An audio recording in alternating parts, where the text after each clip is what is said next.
Big shout to okjersey.com.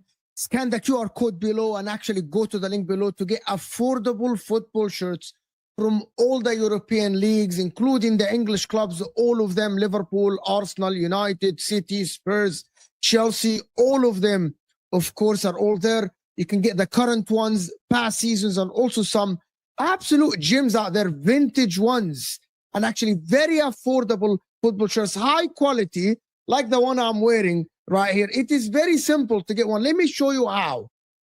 You go to the website. It's very simple. You click on the Premier League, pick the club you want. For me, I pick Newcastle, for example. You go there, you will find all the current ones, training ones as well. You add whatever you want to the cart. Of course, check the sizes, add a patch, add to cart, but also never forget, as it says below, scan the QR code and put the code JUDGE in the checkout to get 8% discount. It's that easy. Just go to the website, check the football shirt you want. You will not regret it. Now, let's get back to our stream. Bismillah ar-Rahman ar-Rahim. Hello, people, and welcome to another episode of Facts or Delusion, or Delusional Facts, whatever you guys want to call it.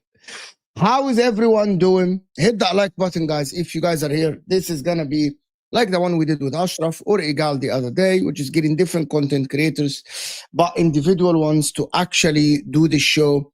I think it's nice to have a genuine conversation with people and actually see what people think. So hit that like button, guys, if you guys are here. If you're watching this on the replay, guys, before you actually go on and enjoy it, we need the likes up. I need 300 likes live, guys. If you guys can get me there, hit that like button, people. Now, Congo yesterday reached the intercontinental whatever thing for the beating Nigeria, by the way, which is kind of strange. How are you, Dan? How's everything? Yeah, very good, very good. Happy to be on. Enjoying the international break as a break. I've watched a bit of football, but I've found it boring as usual. I can't deny that, Mo. I have to say, I didn't watch any games. Huh? I watched the Ireland game, which was actually really entertaining. I don't know if you saw Troy Parrott score a hat trick. Yeah. Hungary. I saw the Nigeria Congo yesterday and parts of the Italy versus Norway game yesterday. The Congo Nigeria game. Oh my God, bro! It was, the penalties are like they can't shoot. None of them can shoot. But Congo, to be honest, deserves the win anyway against Nigeria. There's no doubt about this. A massive result for African football, like for the Congo. Is that huge? For Congo, yes, because everyone picked Nigeria to go through. Right. So yes. Right? Yeah. I actually want to start with something. I know you're a Chelsea fan. There's a lot of Chelsea people that actually want to get your opinions on Chelsea. But I want to start with something that Danny Murphy said about Bukayo Saka reaching the levels of Mohamed Salah. Bukayo Saka is 24. He's probably England's most important player, right? Do you agree with this? Is he England's most important player? He's the one who pops up the goals. He's the one who does a lot of things.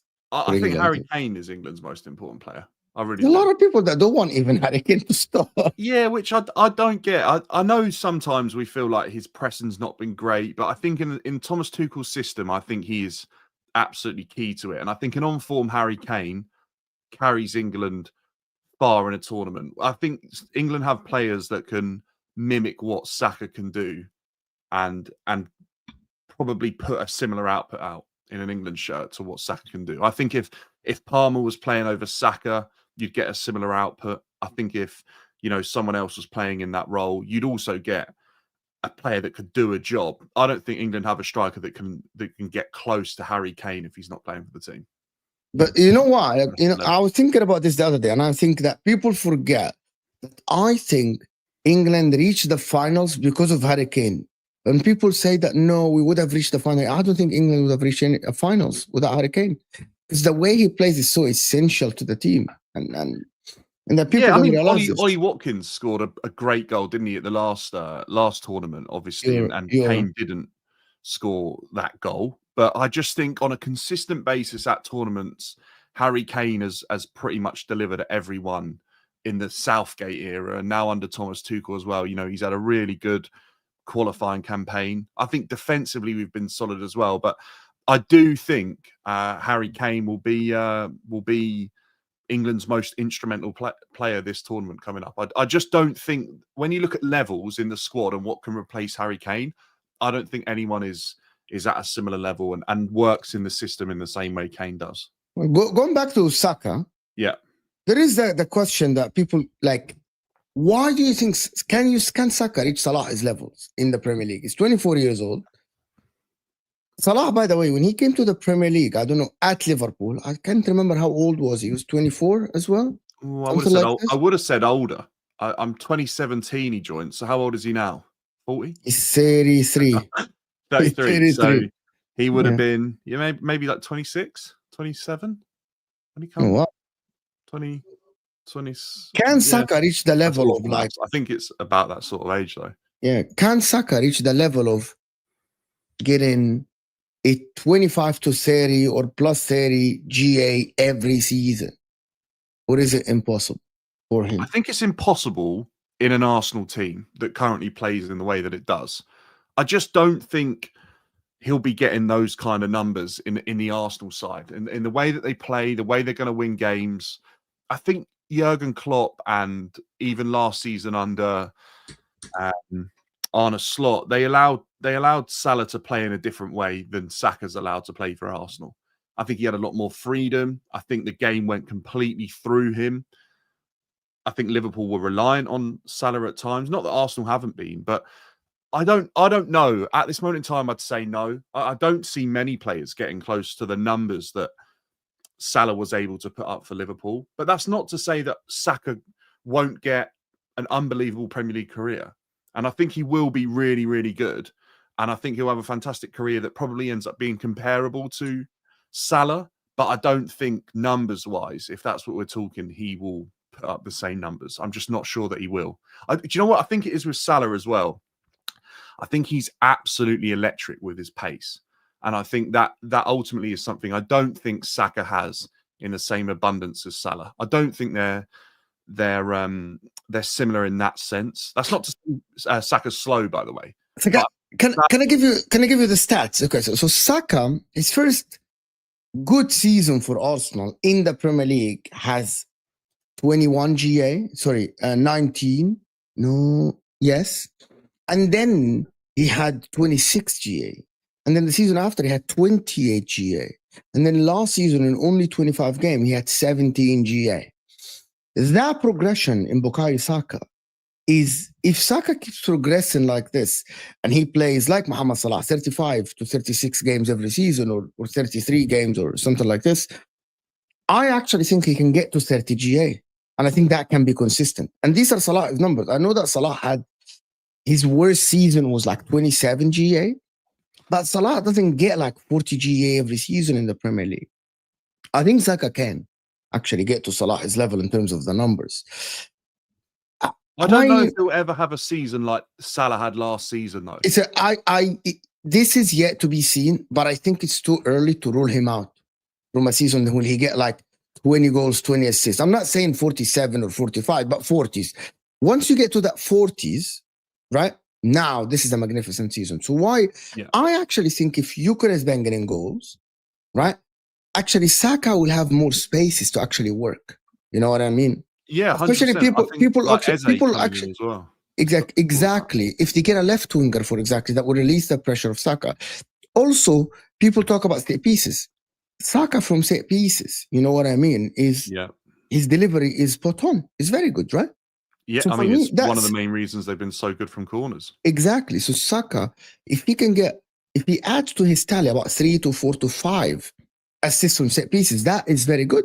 Apart from like 10, 15 open play ones and 20 goals. I don't see a reason why Saka cannot reach that. If people are talking about the talent is there. There's no denying that the talent is there. The talent is there, and for him to the finishing is great. He's still 24. I believe that he can reach that. Why do people say that? I hate comments like this, my friend. This nostalgia thing. We never saw that a player would come to the Premier League and reach Henry's level in terms of GA, right? Salah did it and surpassed him. No one saw that anybody will try to catch Alan Shearer, Harry Kane. If he stayed in the league, Harry Kane would have been on the same. For the last 3 seasons, right? Harry Kane would have caught Alan Shearer. I've no, especially under Ange Postecoglou, if he played under Ange, he might have reached Alan Shearer. There is a lot of records that people don't think they can be broken, and they can be broken. I don't know why not. It depends on how good people think Arsenal can be. That is the question. If people don't think that Arsenal can be that good, where their winger gets like 30 plus, I'm not saying 40, a 30 plus GA, why not? I think it's not far-fetched, actually, to be honest. No, I don't think it's far-fetched. It's not far-fetched because of how good Arsenal are and the talent that Saka has.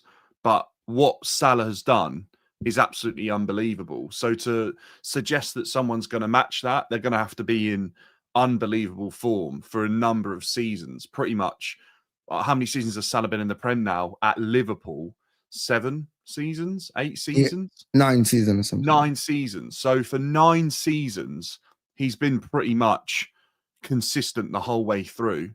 Been very durable. I know he's had injuries, but he's not had too many that have been absolutely massive. And he's been instrumental to what Liverpool have achieved in a number of seasons now, whether it be in Europe or in the Premier League. So, look, Saka's got a long way to go. Can he get close? Probably closer than others, yeah. But it'll be an unbelievable achievement if he manages to get to that. Okay, that's a very good comment. You can look better on the ball, but if even Hazard couldn't get Salah's output, then put the Saka fries in the bag, bruv. I think Saka's more focused on output than Hazard was, though. Yes, I think Saka in an Arteta system will be more focused on output. I think Hazard was in a team and was a player and had the mentality of a player that, yes, would win a game, had fantastic output, but I don't think there was a reliance on Hazard to be the man that always was putting up huge amounts of GA. So, yeah.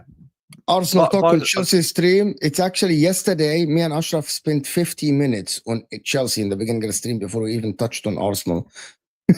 By the way, also, just in response to that comment, because I think this needs to be addressed, just because there's a Chelsea shirt behind me and I'm a Chelsea fan, it doesn't mean that I haven't watched these teams, I haven't watched these players.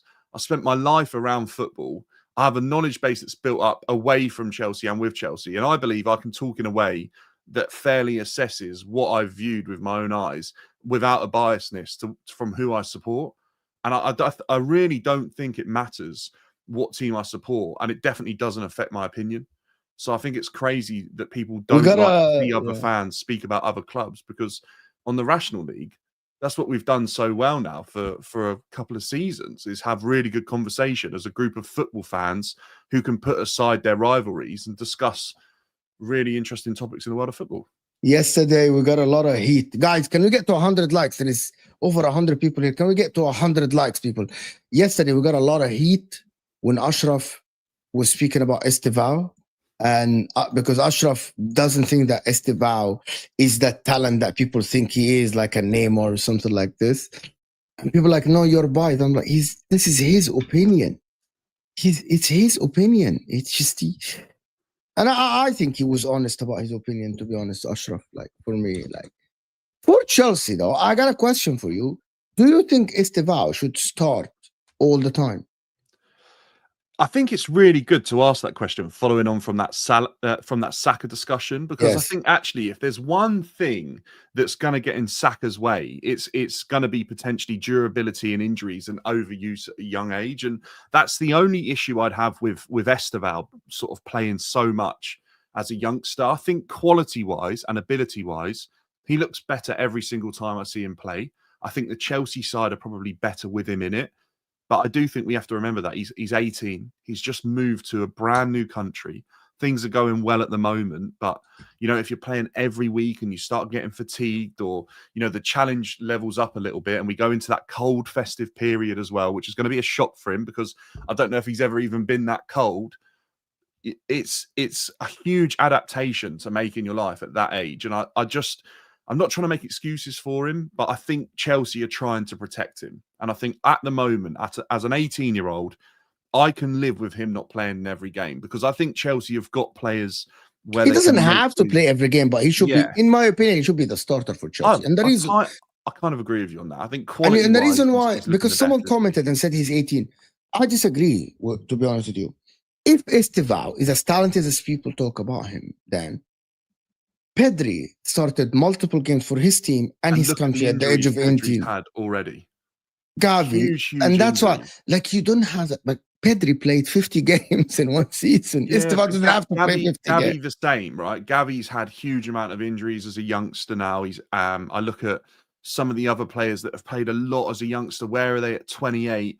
I look at Wayne Rooney. Wayne Rooney was like, his legs had gone at 28. Raheem Sterling can't even train with Chelsea's under 21s at 29 because they were overused. My because point they were about overused Estevao, as a kid, and football is different now, right? When Messi came through, and it was 2004, 5, 6, football wasn't at the same amount in terms of games that were being played. There wasn't as many tournaments. There were longer breaks. They were international friendlies, not Nations League. There was a chill to a break as well. The footballers could switch off a bit for probably a longer duration in time. I think players got a fair break.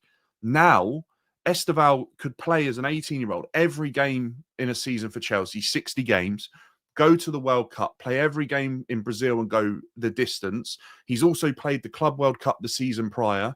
When does it stop? And as an 18-year-old, I think it's important to remember that you have to be protected. And I think it was different maybe 20 years ago. I don't think it's the same now for an 18-year-old coming through. I think they probably shouldn't be playing every single game.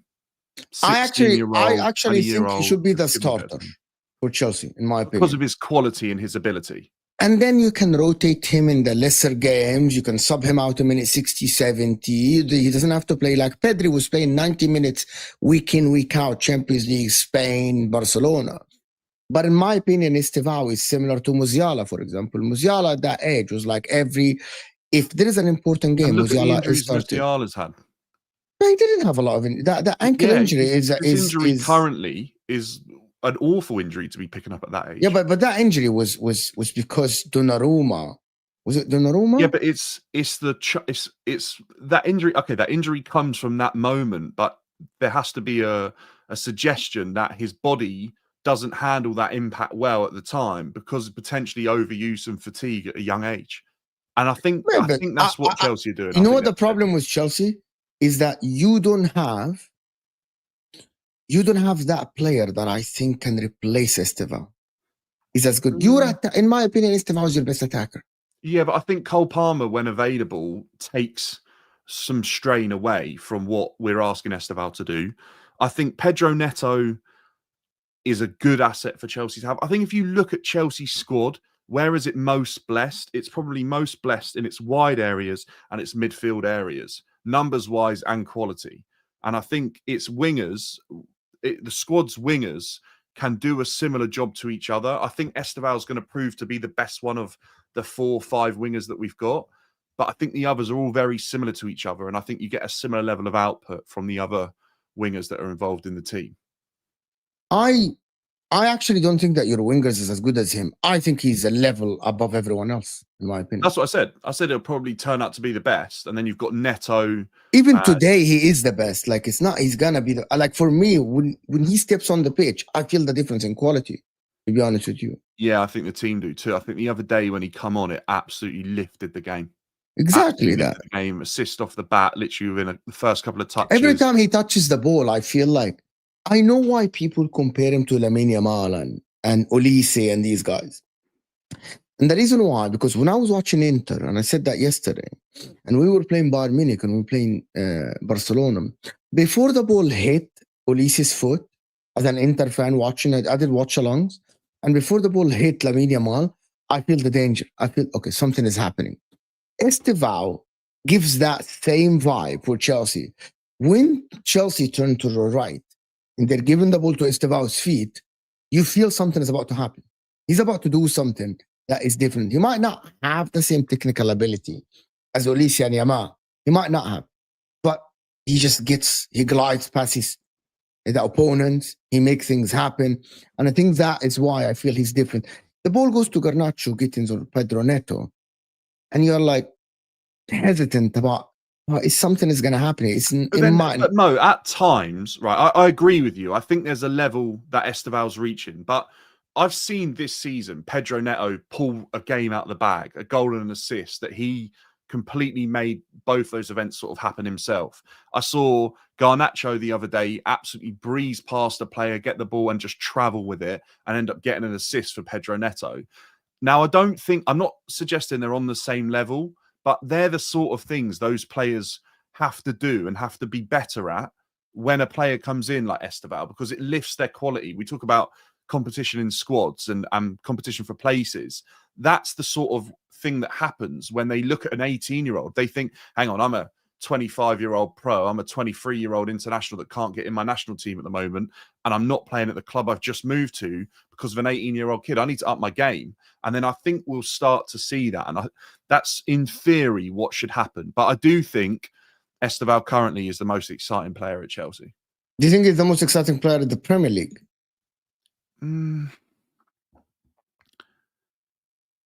That's a tough one. He's right up there. I think people have been really, really, like, as a neutral group of fans, have been really impressed with what they've seen from Estevao, how quickly he's taken to the Premier League. I think it was a little bit quiet for a few weeks when I think Chelsea fans were talking about how good he looked, but no one else really was. And then he started to get some goals. And I think since he got that goal against Liverpool, I think people have really started to take note of what he's doing. So he's in the conversation. I'm just trying to think. I know. Do you think he can be a hazard for you? Yeah, I do. Yeah.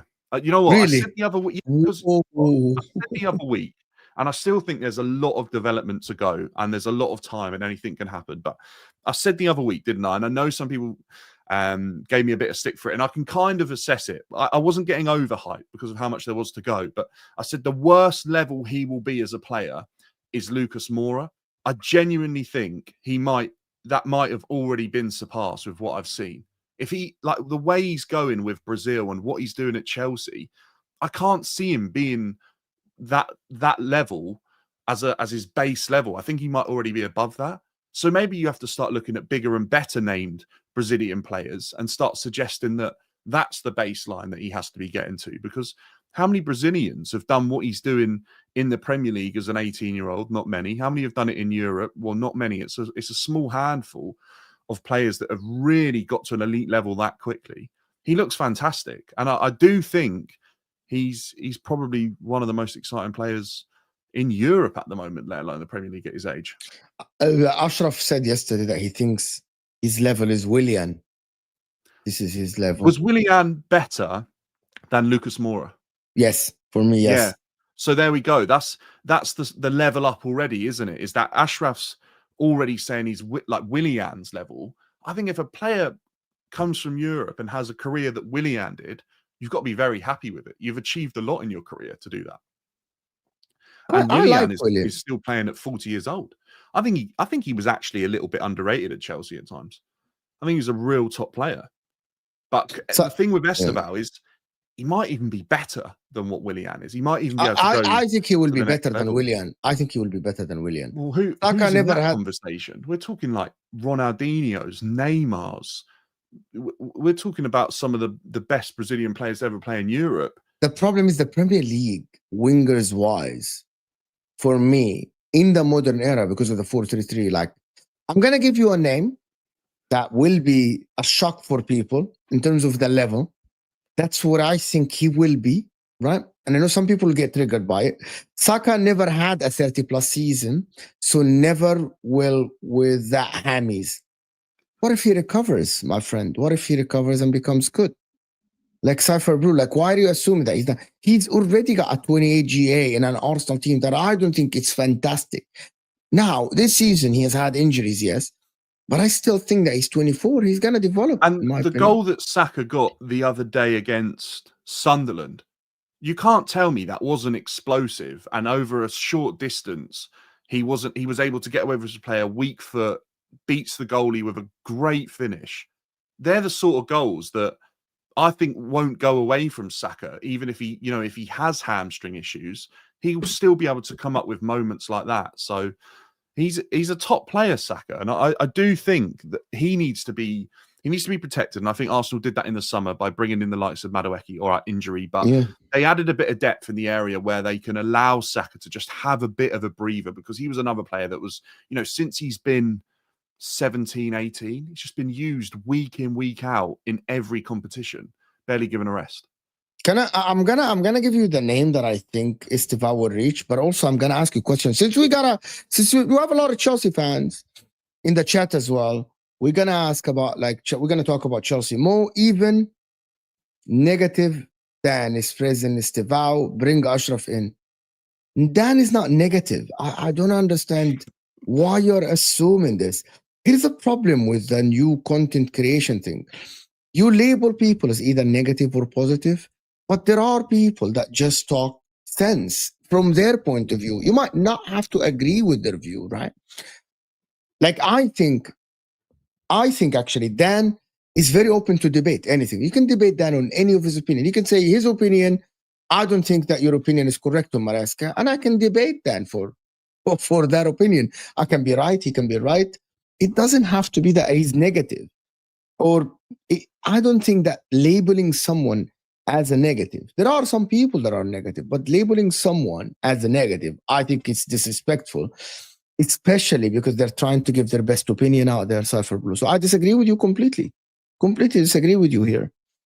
And I'm not negative. Yeah, just nail on the head. I think people do just get the wrong idea with that, but I'm never negative. I have high standards for my club. I do have high standards, and I have high standards for the professionals, because I know that they're working in their trade every single day.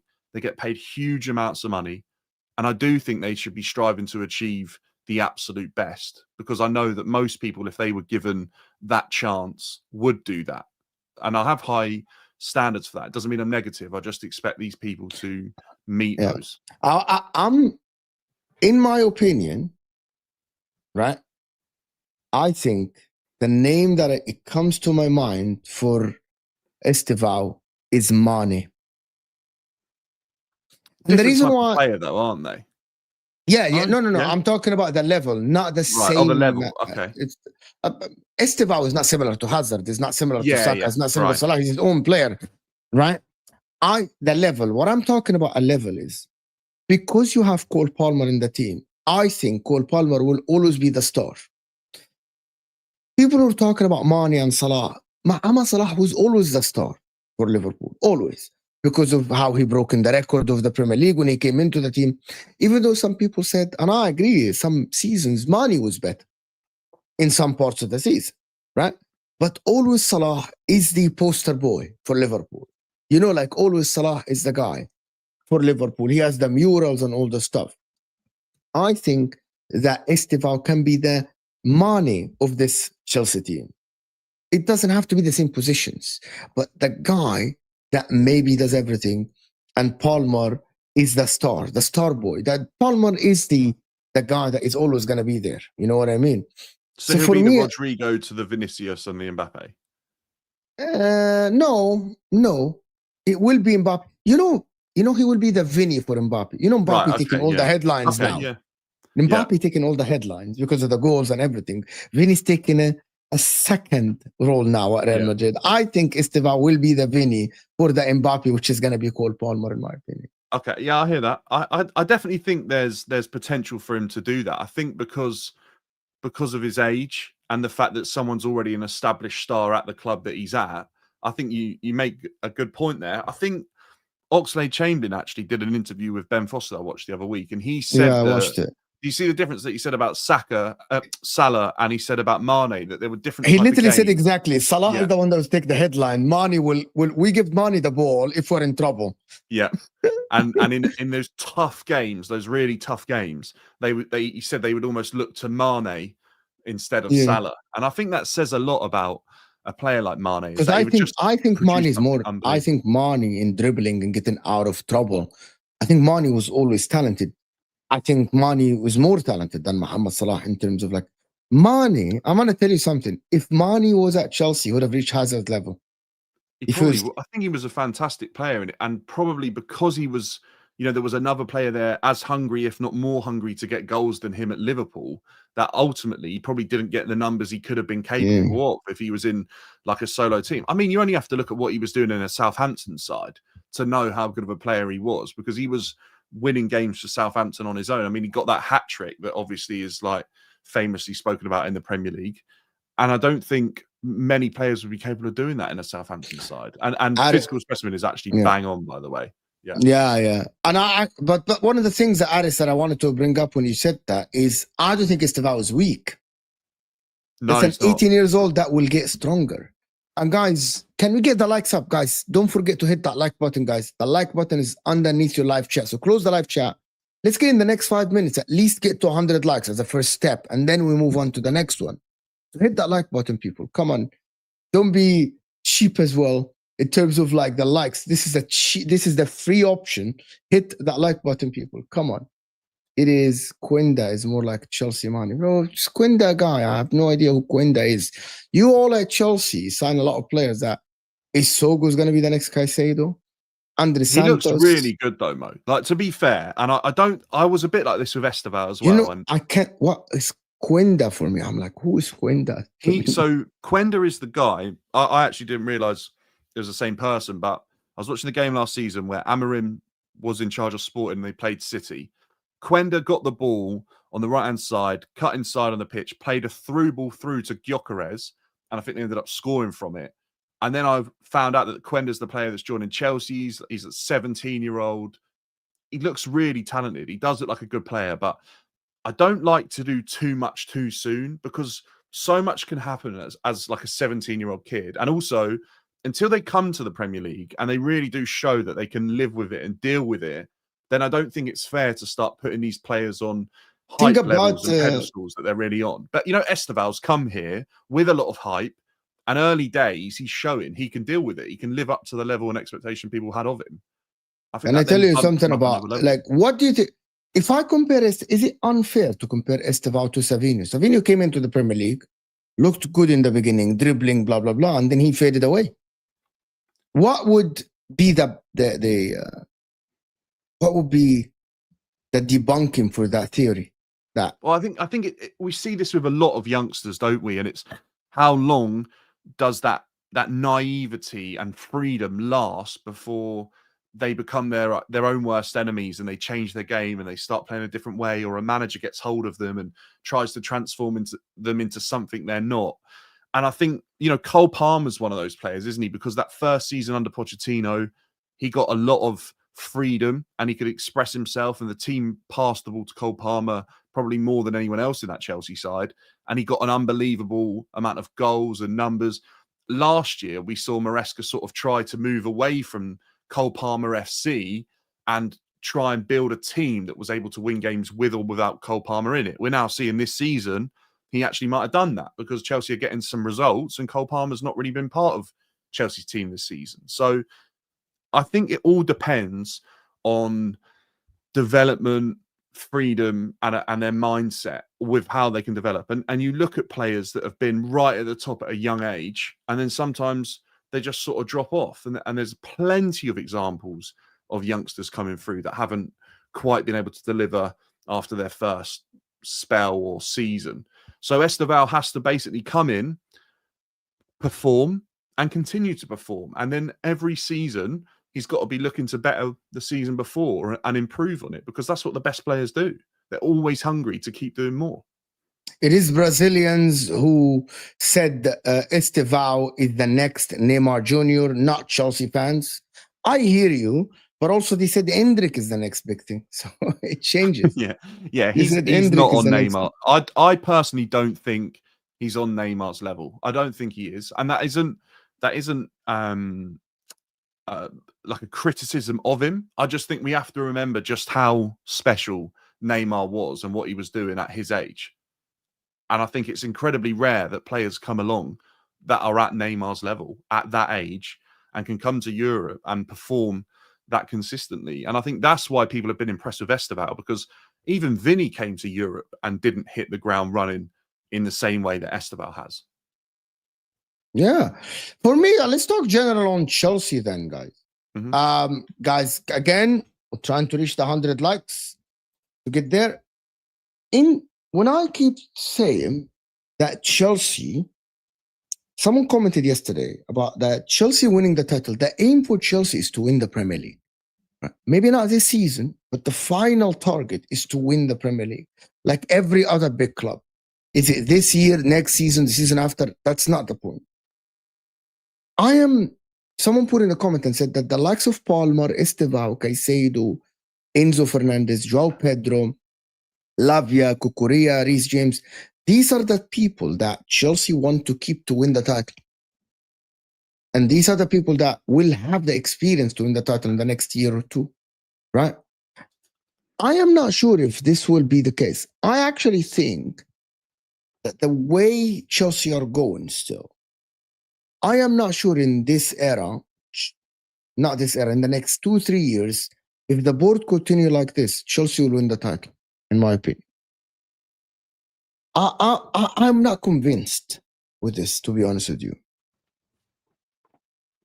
It's difficult to say, isn't it? Because the board could continue like this, and then the players they've already bought develop so much that they are able to win a Premier League, or other teams falter around them through mishaps in signings. You know, a manager just doesn't get it right one season, and it could open up, and Chelsea could be there with a promising team that has finally got to a level of consistency that can put up enough results to win it. They might not be the best Premier League champions ever or something like that, but the door can open, right? That can happen. We've seen that before.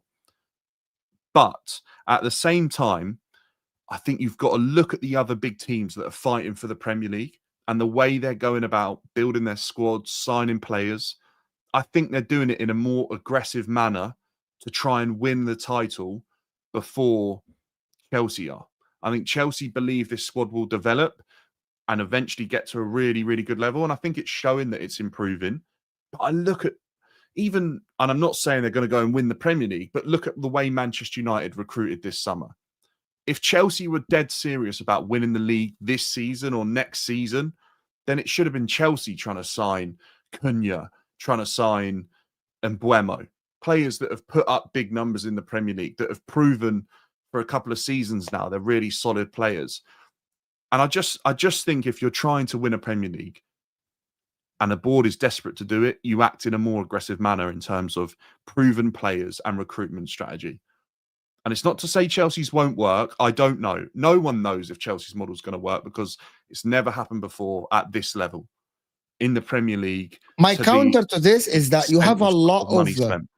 My counter to this is that I think you have a lot of Premier League winning material players at your team. Like for me, I think Cucurella is the left back, maybe a left back that can win the Premier League. I think Reece James is one. So I think Caicedo definitely one. Palmer, Estevao. Enzo Fernandez, maybe. But apart from this, I struggle. Well, I think, struggle. and the thing with that, Mo, is the Colwell. I forgot to mention Colwell. The areas those players play in are areas I think they're important to a side, but I do think there are areas that are even more important to a side to push on and go and win the Premier League. And I think a couple of those areas, the recruitment probably hasn't been good enough for Chelsea in the last 2-3 seasons. And I think that's what's letting the side down a little bit at the moment. I really do. I think if Chelsea had gone and got themselves a goalkeeper that people considered one of the best or, top 5 keepers in the world, they've got themselves a centre-back of a similar stature and a striker that was putting the ball in the back of the net, I think the conversation changes. But right now, I don't think Chelsea have that. I think they've got some good players in those areas, but they're not necessarily players I think get you over the line. I think you only have to look at Liverpool. They had a really, really good squad with a lot of quality, and they added Van Dijk and Alisson, and it changed their fortunes. Yeah, but I think actually Sanchez is good enough. I think Sanchez is good enough. That is, I think win so. The league. Yeah. I think he can win the league. I genuinely believe. I believe that Sanchez is not as bad. The bridge with Sanchez. That as much as his performances may have been better, I'm not sold on him being the right mentality. I just think if a player is going to win the Premier League, their mentality and their execution in everything they do has to be spot on. And I think there are too many, even still, lapses in concentration from Sanchez. I think he's had some really good performances. I think he's pulled off some fantastic saves, and there's been moments where he's kept us in the game. No doubt about it. But I still see lapses in concentration. And that moment where the keeper just isn't switched on enough, I think that shows his mentality is not good enough to go and win the Premier League. And I'm not saying that he can't be better and he's not improved. I think he's going to improve. I think he's going to improve. Like David Raya, by the way. David Raya improved. David Raya improved to a point that he's a Premier League. I think he's a Premier League winning material. There is a word, that word that I use all the time, a Premier League winning material is, there are players that I think you can be a starter in a Premier League winning team. Arsenal have plenty of these. By the way, Aris, I'm the one who backed Sanchez in the summer. Aris, by the way, the chat can tell you. Yeah, Mo's been backing Sanchez for ages, to be fair. He has. I think the mistakes in him, if you fix that, I think he's a good goalkeeper, to be honest. In my opinion, Sanchez is good. The ones that I can't get over is the right centre back for you. That is the position. Well, it's right. Wesley Fofana, though, isn't it? However, well, yes. I'm not a big fan of Wesley Fofana. I don't know if I ever told you this. I don't like him. I don't think he's been fit enough for us to discuss him, to be honest with you. I think every time I'm watching him, he has some good games. I think he's a rash defender that makes wrong decisions, in my opinion, a lot of times. I think he lacks experience, and that lack of experience is because he hasn't played enough games after he left Leicester and went to Chelsea. And you lose that sense of reading the game. You're compensating with reading of the game by the athleticism and the quickness and the speed. But I've seen mistakes from him. Like, he reminded me of Konate at early stages, where Konate used to be, I used to call Konate a very reactive defender, not a proactive defender. And I think Fofana is a reactive defender. But that doesn't tell me that he can't win the Premier League. The thing about it, Liverpool played with Gomez, Matip, you know what I mean, Konate, and it didn't matter who plays next to Van Dijk. As long as one of the two centre-backs is a leader, I think you can actually go and challenge. I'm not saying win, but you can be up there with the people. The problem is now, I think you lack leadership at the back. Yeah. You lack... Well, in the whole team, I do think there is a lack of leaders. And I think if you look at the top pros and the top players that have criticised Chelsea, that are either ex-Chelsea players or they've been in winning teams in their own careers, the one thing they've said is that is a team that is in need of a leader. And I think we saw, didn't we, with Thiago Silva, how much of an impact he had on so many of those players for, a couple of seasons.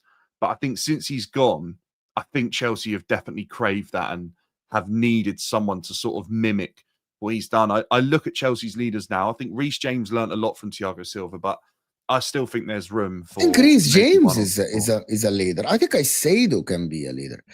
I think Enzo Fernandez is as well, from what I've heard. And I've heard Tosin is. I've heard Sanchez is a big voice in the club. With Enzo Fernandez, the problem with Enzo Fernandez for me is I am not sure why. Like, I liked Enzo Fernandez last season. I don't see Enzo Fernandez as a future starter if Chelsea are to dominate, you know what I mean, and win Premier Leagues. Like, you don't have to win it every season, but you win it this season, you challenge next season, you challenge season after, you win it there. Like, win 2 and 4, you know what I mean? If Chelsea reached that level where you were under Roman, wherein you won 5 league titles under Roman, you reached 3 Champions League finals, multiple quarterfinals and semifinals under Roman. I don't know why I can't picture Enzo as a starter. I can picture Lavia. Of course, he's not fit. I can picture Palmer. I can picture Caicedo. I don't know why I cannot picture Enzo Fernandez. I don't know why. Is it because of the role that he is currently asked to play?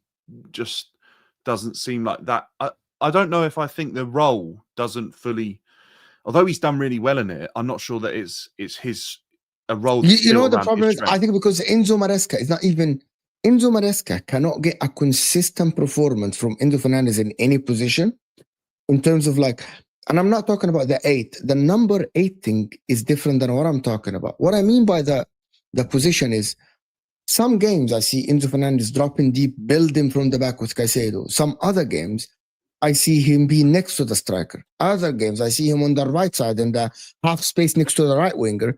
And in other ones, I see him on the left side. And I'm like, and the thing about it is that if Enzo Fernandez perform well in all these positions, I will say, yes, Maresca, you are, because he's a very versatile player. I see why you're using him where you need him. But the problem is, I see him sometimes on the right and he's so useless.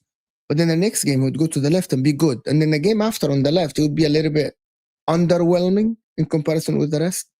And then he would go to the right and play. I hear you. There's definitely been a lot. But you don't do that with Caicedo. And I think that's the problem, isn't it? Is that when a player is so good in a role and is so consistent, you almost take up a mindset that player is indispensable in that role. I don't think Enzo Fernandez has truly made any role his own since he's been at Chelsea. And maybe that's a thing you can praise him for, because he is versatile and he can play a number of roles. But I do think that the best players lock down a role that they perform in and thrive in. And the manager almost has his decision made that they play in this role.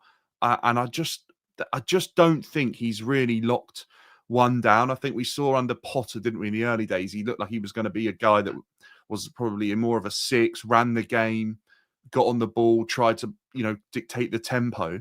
And then we've seen him under Maresca be right up on the offensive line, as high as our striker sometimes, looking to really be effective in a game in terms of his output.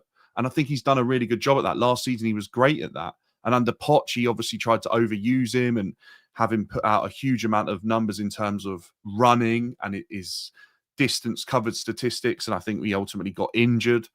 I just think every manager has had a different view for him as well at the same time.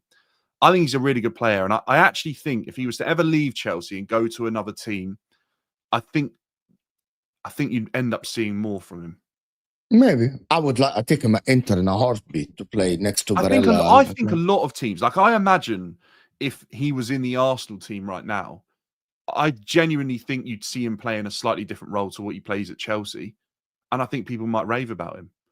And I think people do rave about him when he's good. Like his game the other week, really, really good. Deservedly got man of the match. And I think he's had a number of games like that.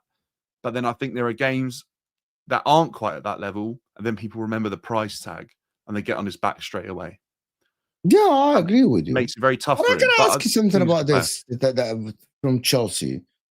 Do you think that Chelsea are going to close the gap on the teams like City and Arsenal soon, in terms of the quality of the team. Because to win the Premier League, you got to close the gap. Like what Arsenal did, they're trying to close the gap between them and City and Liverpool, you know, and to the point that they close the gap, they can challenge them. Do you think Chelsea will be at that level? Or do you think the gap is getting bigger between Chelsea and the rest of these things? Now, this is the hardest one for me, because it all depends on how well Chelsea recruit. If they do add starters to their team that are like definite starters, then I think the gap can be closed. If we recruit how we did in the summer, where I don't think, I know Estevão came in, but I don't know if João Pedro and Delap Garnacho really elevate the team to the same sort of levels as City and Arsenal, Liverpool. How can you compete with Liverpool? I know the players actually haven't turned out to be that great, right? But they spent 90 million on Ekatike. Looks really good. Probably arguably shouldn't have lost his place in the team. Isak, the best striker in the league last season, maybe bar Haaland, looks like a fantastic signing on paper. Or it hasn't got working yet, but who's to blame for that? Newcastle, Liverpool, you know, they battled out for him. He didn't get a pre-season. Slot might not know his best sort of tactics around the player, might clash with other players in the team and what he tries to do on the pitch. Florian Wirtz, best player in the Bundesliga for the last 2-3 years, Germany's biggest and best prospect. Chelsea aren't signing players on that level in the volume that Liverpool did. With a squad already with the quality of Liverpool's that are Premier League winners, Chelsea aren't signing players of the same level as what City have brought in, really. I think City might be the closest. You know, Cherki, is that comparable to Estevão? Is that comparable to other players Chelsea have brought in? Maybe. Reinders, a couple of City players, but they're probably a little bit more proven. Then I look at Arsenal. Arsenal really did recruit well in the summer for me. I thought they were aggressive. They knew they wanted to win the league. And I think they looked at how the other clubs were acting. And that every time they saw a signing from another club, they felt they had to do more and they had to go and bring in someone else. And I think they really built a good squad that is so versatile and probably will be in a really good position to win the league this season. And then you even look at United, Spurs. They went and signed big names in football, in the Premier League or Europe, to get themselves back in to European places, to try and move themselves up the table, because they know their clubs should be in those positions and financially they can't afford for them not to be, but they were still aggressive in the way they recruited. If you recruit that aggressively, that level of talent, you'll close the gap. I'm not sure if Chelsea are doing that right now. I think they're recruiting well. I think I don't think they'll do it as quick. I think the counter for this is you're developing players to actually be the best in the league, right? Like Enzo Fernandez, like Caicedo, like Estevão, like João Pedro, Delap as well. So, for example, what Chelsea have done is that they have bought Gyokeres before he became Gyokeres for Sporting in Delap. So they bought Gyokeres from Ipswich, which is Delap from Ipswich Town, to come to Chelsea and be Gyokeres of their own. But without him going to Portugal? What if they don't become that? And also the other risk is, and this is what I was getting to, is develop what's quicker. And this is where the battle is going to happen. And we're going to see this over the next couple of years. What's quicker, development or instant talent being brought into the team and being allowed to go straight away? So we look at Liverpool, right? For example, they've gone and purchased instant level raisers, put them in the team. Currently, it's stagnant, if not moving backwards from where they were last year. Within a season, they might rectify that and start moving at an alarmingly quick rate forwards if those players suddenly click. If they weren't ever the right fit and Liverpool have recruited in areas that they weren't really required to, and they've got it wrong, spending that much financially on players that are amiss might limit them for a number of seasons, and then Chelsea's development moves in a hopefully linear trajectory. So can I ask you a question about this? Yeah. Who is Who do you think is more risk, Gyokeres or Delap? As a signing? Honestly, I think Delap. Really? That's more risky signing. And only because there's a track record with Gyokeres that you can go off. And I don't the track record is not in the Premier League. Wait, hang on. I don't think, it's not in the Premier League, but it is in the Championship, as is Delap's track record. A majority of his track record was in the Championship as well, and any youth football in England. I think the thing with Gyokeres was it was also in the Champions League that Arsenal are keen on winning, and I think they know that he can be an asset for them in Europe. And I also think they probably looked at how much he cost and felt like it was pretty good value for money in a striker market that just isn't that outstanding at the moment.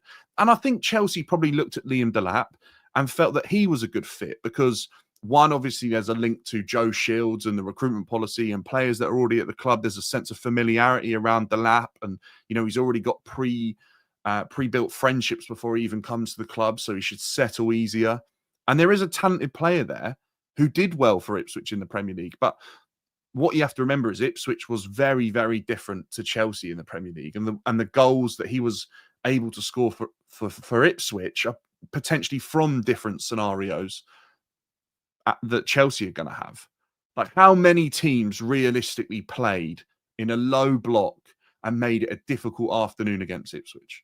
Most teams felt like they had a chance to go to Ipswich and win the game and put the game on Ipswich. They weren't sat in low blocks. And that's the sort of thing that Delap will have to do better. And I also think, by the way, that's something Gyokeres has got to do better at, because I don't think he had that situation that much in the Portuguese league as well. But I do think Gyokeres, for the price tag, what was he? I don't know 60. The numbers, but 60. So was he 20 million more than Delap? 30. Half the price. Yeah, okay. I still think it's... I thought Delap was... that money thing isn't... It shouldn't be that much part of the fan discussion in terms of... Yeah, because it's not our money, is it? No. It shouldn't be in terms of, like, if I want to win today, for example, and if that's not going to hinder me from signing other players, the money should be like, if Arsenal sign Gyokeres for 60 million, he should perform.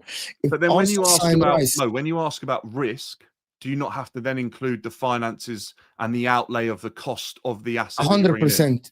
100%. And that was my point. If Delap doesn't work this season, Chelsea can sell him for 35, 40 million and go buy another one. Arsenal won't be able to sell Gyokeres. He will sell him on a loss. Yeah. However, my question wasn't about only the money. It was about the performance, because Chelsea are aiming for Delap to be a striker to win the Premier League with him, right? That is like Arsenal bought Gyokeres to win the Premier League with Gyokeres, not to develop him. Delap would develop, but you don't have another number 9 in the team. There's only Delap. So Delap has to work currently. As far as we know, Chelsea bought Delap. So does that not make... Does that... Okay, because of the reliance and the fact that he has to work, that makes it more of a risk because he's your only option. And you're going to have outlay. And that's why they should have signed a striker. That is why Gyokeres is almost less of a risk for Arsenal, because they've already got in Moreno and Havertz 2 players, and Jesus, that have got proven Premier League track records at putting goals up. And I think that's the issue. That's why it's not a risk for Arsenal, because if he doesn't perform, they've still got other players they can rely on to come in. If Chelsea move Nicholas Jackson on, don't sign another striker, and then they only have Delap come in, Delap is a risk in that sense that they may miss out on European football if Delap doesn't perform. But Arsenal still have Havertz and Moreno that have had really good... But here's the thing about this, and that is HM said Gyokeres has to win this season. Delap has time. That's the difference. So let me tell you something. Arsenal have to win this season. Yes, like with Gyokeres in the side, or whoever in the side. But let me tell you guys the thing. The problem is this comment, because every season now, Chelsea signed Jackson. Oh, did Jackson have to win? No, he didn't. Moved on, Delap. So every time Chelsea renew the striker position or the winger position. What I mean by renew is like sell the one you have, like a Madueke, and get a new one. Does that reset the cycle for the Chelsea team? Does that reset the cycle? Like, I think it depends on the level. Does the pressure go down for Chelsea? What I mean by that, let me give you an example then, just before you go on. If Delap doesn't work this season and Chelsea don't win the Premier League or the Champions League, and next season Delap is sold and you get a new striker, if you get a young striker, another 21 years old, does that mean that Chelsea next season will have no pressure because you bought a new striker? Imagine if this happened to Delap, Gittins, for example, or Garnacho. So you sold two of your starters and then you bought new ones. Does that reset the cycle for the expectations and predictions for the team? And fans keep going and going and going. I think the realistic prediction for the team, if they go and sign a 21-year-old striker that doesn't improve the team, factually, you've got to look at it and say, okay, maybe the 21-year-old striker is really good and what he does on the pitch does improve the team. But if on paper the signing doesn't look like an improvement, then I think people's expectations have to change. Will the fans' standards drop is a completely different question. And then does that change the fans' expectations? I think Chelsea fans expect Chelsea to be winning the biggest competitions in Europe. I think most of the fan base expect their club to be doing that because they did it for 20 years. They understand it's gone through change, but they also know that the club are, spending a lot of money that could be spent on other talent in a different way and get results. Does it reset it factually, though, if the player that comes in isn't better than what they had or isn't an improvement? Maybe it does, because how can you expect something of players that aren't capable of outputting the level and the expectation that needs to be reached? Like if Jackson's sold and a striker doesn't come in that's better than Jackson, how can you expect more of that striker? I don't know yet. I personally think Delap and Jackson might be on a more similar level than what people think. I just don't think Delap's got going yet. I think he's a good signing. But I think Chelsea realistically should probably have no reliance on just one strike. We should have a multiple amount of strikers that can come in and do a job. If one isn't on form or one is injured, we shouldn't then have, João Pedro playing as a 9 when he's not an out-and-out 9. He didn't do well in that position for a few games, failed to get shots on target.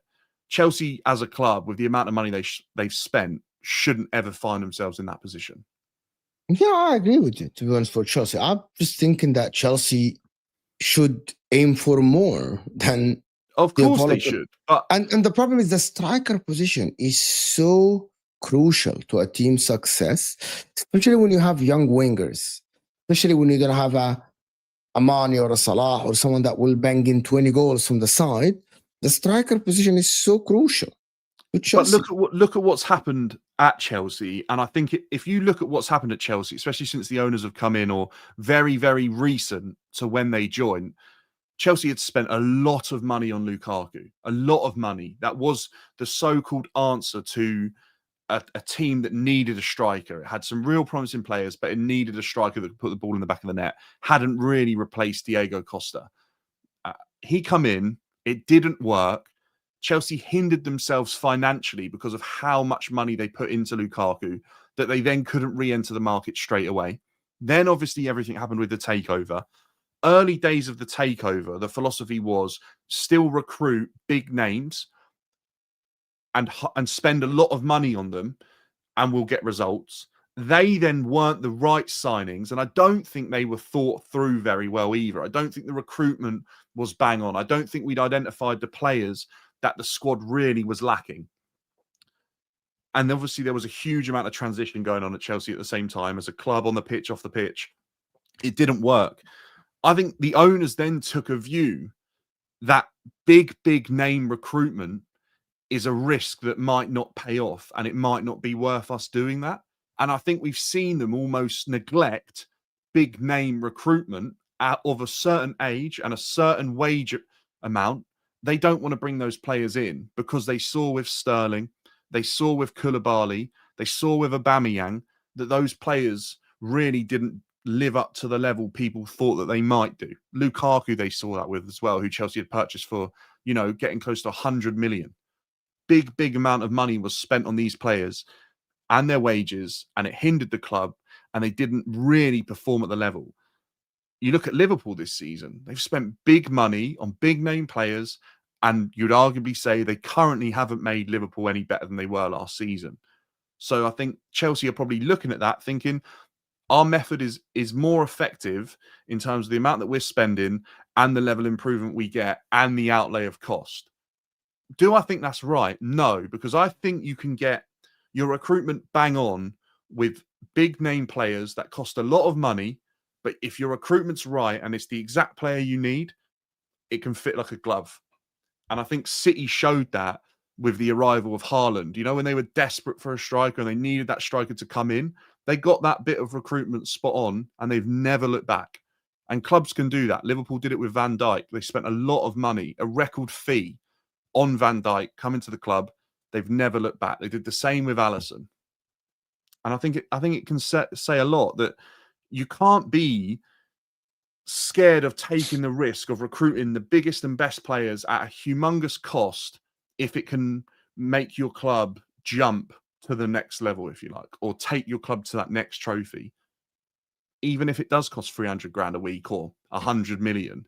If you get your recruitment right and these scouts do the job they're paid a lot of money to do, and these directors do, take the risk, pay the money for top players if you are sure they're the right fit for what you need.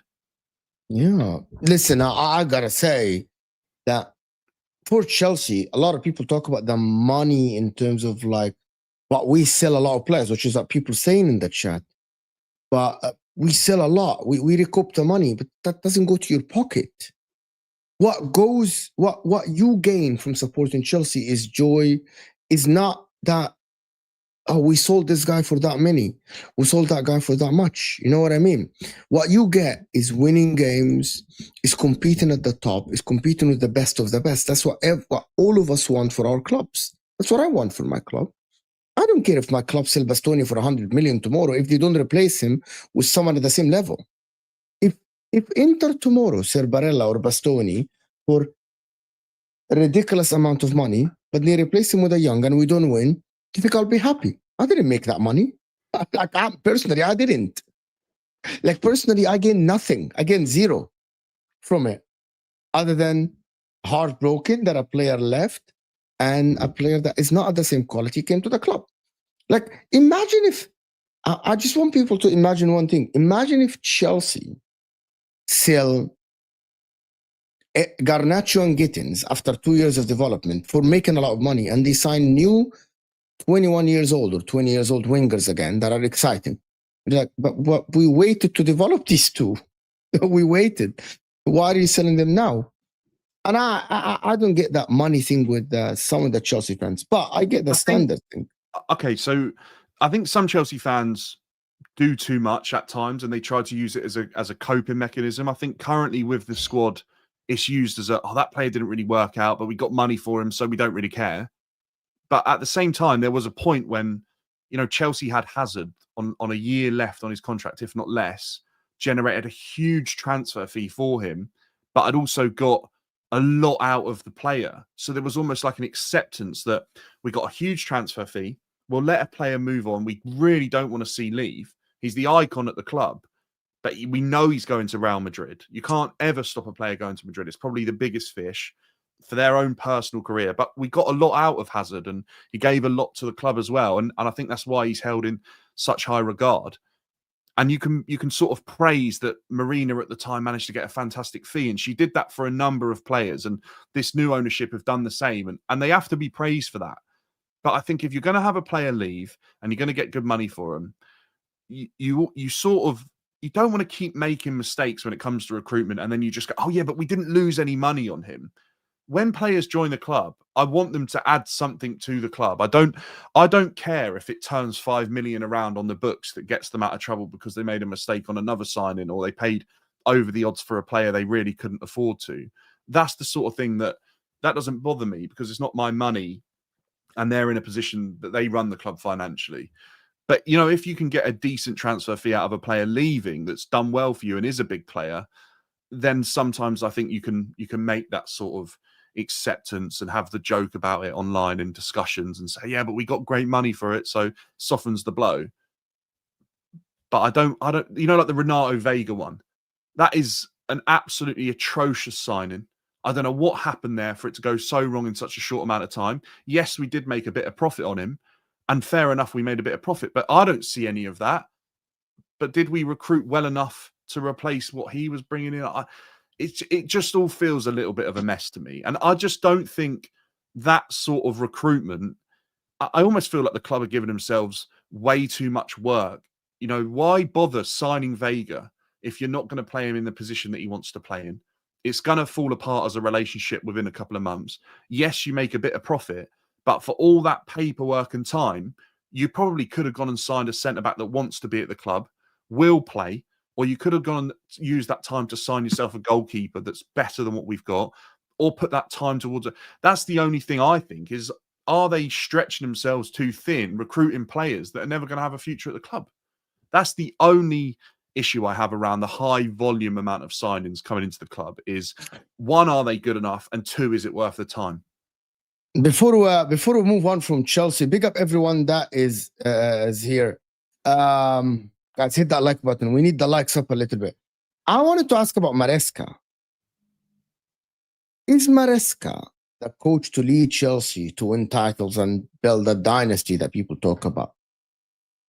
Or is it better for a club like Chelsea to go and get a ready-made manager out there that actually will lead you to the title right away? I don't know the answer to this, to be honest with you. Just let me give you my opinion as well. I actually think that Maresca is a good manager. That is an upcoming manager that might look good in the future. Should Chelsea wait with the amount of players that Chelsea have now that are young, and also the Caicedos, the Enzos, and Cucureas and Reece James? Should Chelsea go and sign a ready-made manager to win them or to challenge for the Premier League today? Is that something that Chelsea should look at instead of building a project under Maresca? I don't know the answer, because I don't think anyone knows the answer to that. I think what the one thing I will say is, with the current recruitment model and the recruitment of young players and the way it's been, I think Maresca is a good fit for that. I think Maresca is a good fit. I think he's won something last season where I didn't think he'd win. I thought he'd win the Conference League, and he probably had to. I think the Club World Cup was a really good achievement because, yes, you know, it was the extra that no one expected him to win. I think he's been at times at fault for a number of things this team's gone through, but I think he's also admitted himself that he's made those mistakes and he's learning. And I don't think right now, if you go and bring in a real top proven manager, say Chelsea went and got Jurgen Klopp, do I think Klopp wins the league with this Chelsea team right now? No, I don't think he does, because he couldn't win it with the Liverpool team that he left with, and it wasn't that much different to what Slot had. And I don't think this Chelsea team is quite on that level. Do I think if you gave Klopp the money and this Chelsea team for the next 3 seasons, he could win the Premier League? Yeah, I think he could. Could Maresca do that? Maybe. And I think there's a difference there. But I think right now, for the way Chelsea are going about their business, I don't think they're going to change the way they spend. I don't think they're going to change the way they recruit. And I think that makes Maresca a good fit. If Chelsea then, say Chelsea had a brainwave this summer that they wanted to win the Premier League, then I would think about changing the manager and changing the recruitment strategy at the same time. I mean, if everything stays the same at Chelsea and how it's currently going, then I think Maresca's a good fit. Do you think Maresca is the Arteta of Chelsea, though? Building potentially. Maresca might be building something that will take a lot of time and a lot of patience and an image from his own mind that has to be, you know, years of construct for one outcome that's worth it all in the end, which is what Arteta's done, isn't it? It's taken, where are we at? 6-7 seasons now with Arteta? He took over in January 2020. We're almost at January 2026. So he's almost completing 5 seasons, 5 complete seasons. It's his fifth full season now. Right. So it's taken that long for his team to be considered favourites now for the Premier League. It's taken a long time, and it's taken a lot of players and a lot of recruitment and a lot of money. But eventually it might happen. And do I think Maresca's a similar type of manager? Yes. Do I think he'll go on to win the Premier League? Maybe. Who knows? I think with that, it all depends on how well the players develop and what the other clubs do around him. Yeah, we'll see how. He's closer to Arteta than he is to, a big name manager that's instant impact, that is like a Jurgen Klopp, a Hansi Flick, a Zidane, if you like. But they're not managers I see Chelsea realistically getting maybe ever again under the ownership. There are people that think that Maresca is a better coach today than Arteta. And I'm like, I think that is crazy, in my opinion. I don't think he's done enough yet to suggest that he is. I think he's a really good, promising coach. He's impressed me a lot at times. There's been other times I've been really frustrated with how he's gone about things. And that's each to their own. That's his own views, his own opinion. He's got his own views around football, and he will see things differently to how I see it and other fans will see it. But he's also probably got in his mind a bigger picture ahead. And I think that's what Arteta's always had as well. I think Arteta's always had this bigger picture that sometimes when you're in the midst of results during the season, you kind of forget about that they might have this bigger picture. And I think Arsenal fans have bought into Arteta and what he's doing on the whole really well, and have always bought into this bigger picture thing. I think at Chelsea, we were so zoomed in as a club under Abramovich, and it was so based on results, the here and now, that I just think Chelsea fans aren't at that stage yet of where Arsenal fans were. I like this comment. You know what the problem is that I'm gonna tell you guys for real, Chelsea fans. If you want to take it as an agenda, take it as an agenda. Anybody, I'm not saying that Maresca it will not be, right? Today, anyone that is saying that Maresca, because he won the Conference League and the Club World Cup, is already better coach than Arteta. What I mean the word is a better coach today is that neutrals will take this coach above this coach. I actually think that is childish, in my opinion. Genuinely, by the way. If you're watching that Arsenal team under Mikel Arteta and you're watching Maresca, who's learning, making mistakes here and there, changing tactics still, is not finding he's not finding the exact same he wants to play in every single game, the structure, still Maresca.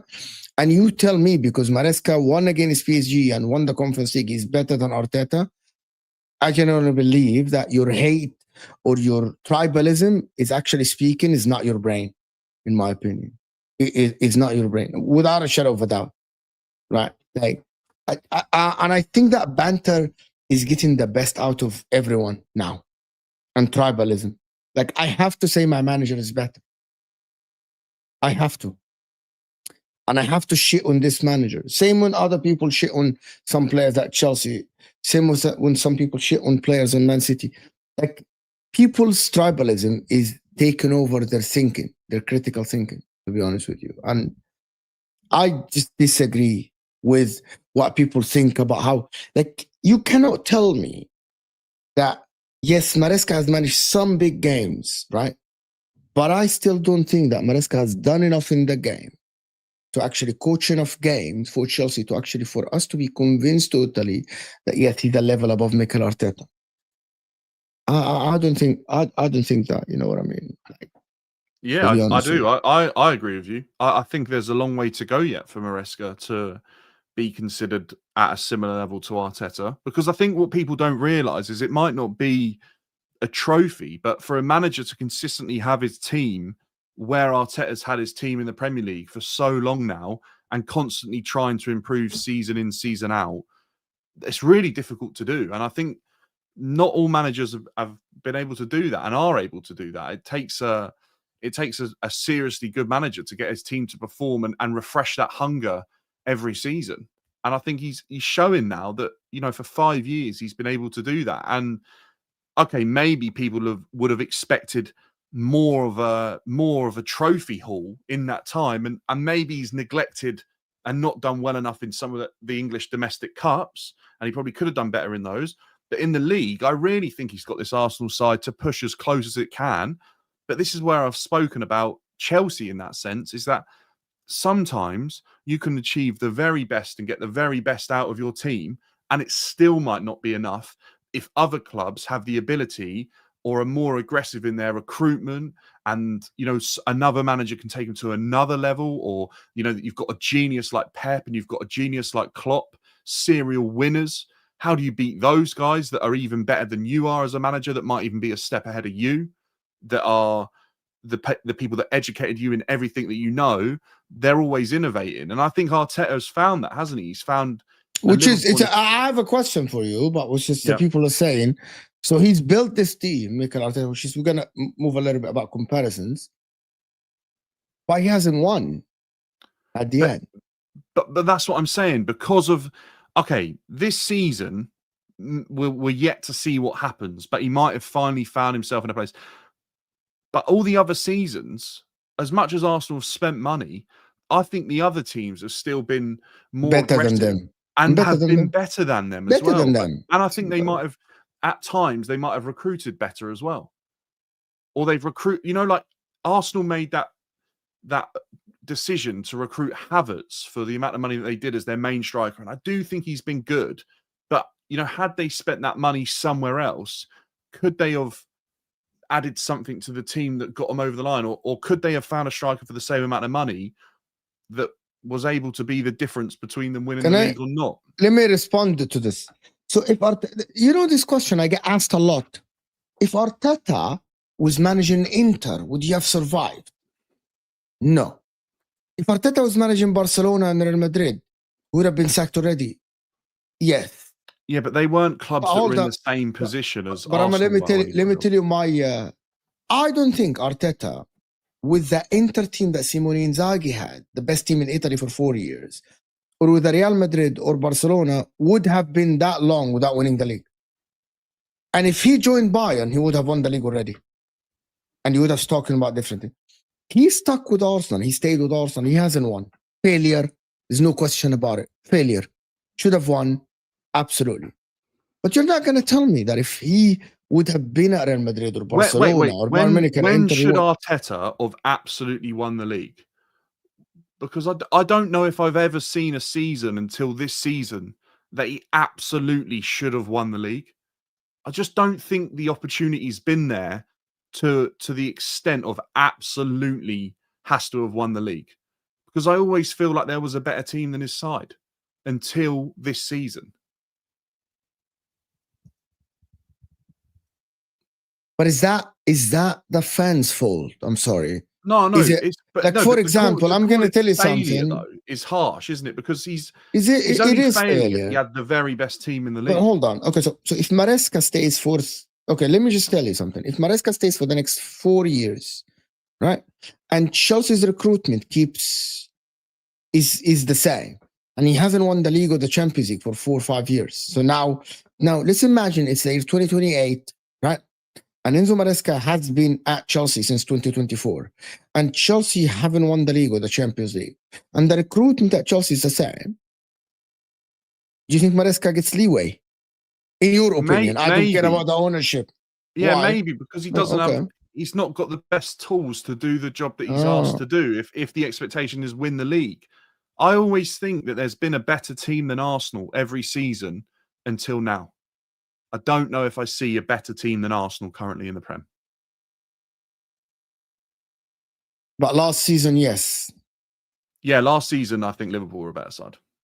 I do still think... I think the recruitment Arsenal have made this summer has closed the gap even more so. And Liverpool, on paper, obviously looked like they'd made great additions, but it hasn't clicked. And that window of opportunity has opened, and Arsenal are there. Last season, a lot of people said, when the window opens and it's not City, it should be Arsenal.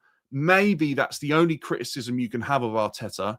But then I also think the recruitment probably was where they went wrong. Whereas I think this summer, I find it difficult to criticize their recruitment in terms of trying to win a league. I think they did everything they had to do this summer to go and put the manager in the best position to win the league. And the window's now open because the signings that should have reassured Liverpool winning the league. But he was part of the signings. He is, I believe that he was looking more the Havertz. He's the part.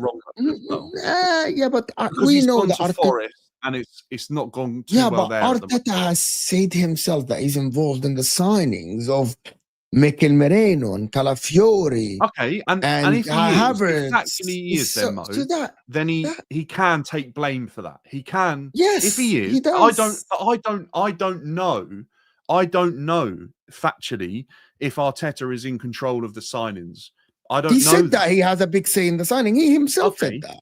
So then, but we don't know the ins and outs. We don't know if it's definitely him saying, we don't. Yes, that's the player I want. But okay, if he is responsible for Arsenal not making a signing when they should have last summer or in January to, push them on to another level or give Saka the break that he needed or give them a player in midfield that they didn't currently have that they've now got in this summer, or give them cover in defensive areas, all the players they've bought in this summer. And he denied those signings coming in at an earlier date, then yes, he can be at fault. But ultimately, this season, he's got all the tools he needs to go and win a Premier League.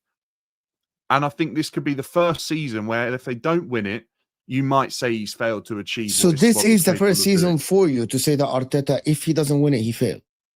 Yeah, realistically, I think unless what if they have injuries like last season? Well, but they've got players this season to cover for the injuries.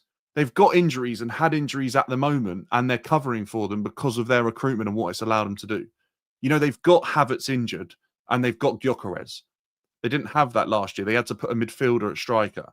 They've got Madueke injured. Well, they've got a number of wingers now that can cover for him being injured. Or Saka gets injured, they've got Madueke. Look at their midfield. Player gets injured in midfield, they've got Norgard, they've got Zubimendi, they've got Declan Rice, who's versatile, can play in a number of... This is the first season I've seen a window of opportunity for Arsenal to really be there with a team that is good enough, with recruitment that's been good enough to put him in a position to win the league. If he doesn't win the league this season, I think it could be the first season you could say that he's failed to achieve what his team was good enough to do. Before I do Faraz's super chat, which is agrees with us, guys, make sure to check out OK Jerseys, guys. I know someone said that they don't ship to South Africa. Some of the countries, because of customs and duties, it is hard to ship to these countries. I think Egypt is one of them as well. But there are plenty of countries. So try and go and see if they ship to your country. In America, in the UK, in Europe, they ship to that.